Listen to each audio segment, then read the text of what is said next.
একে কিভাবে প্রতিহত করবেন, এবং আপনি মারতেও পারবেন না, শেষ করে দিতে পারবেন না, কারণ সে কিয়ামত পর্যন্ত হায়াত লয়ে আসছে। আল্লাহ পাকের থেকে কিয়ামত পর্যন্ত তার হায়াত। এখন সে চাবে মানুষকে জাহান্নামী বানাবার।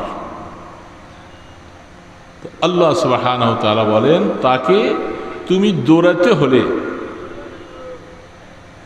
আমি আল্লাহ তোমাকে বুদ্ধি দিয়ে দেই, আমার এই ওষুধটা তুমি ব্যবহার করো, তুমি তার থেকে বাঁচতে পারবা।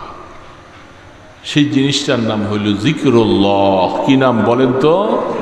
জিকিরুল্লাহ, আল্লাহ পাকের জিকির। বলেন সুবহানাল্লাহ। আল্লাহ পাকের জিকির।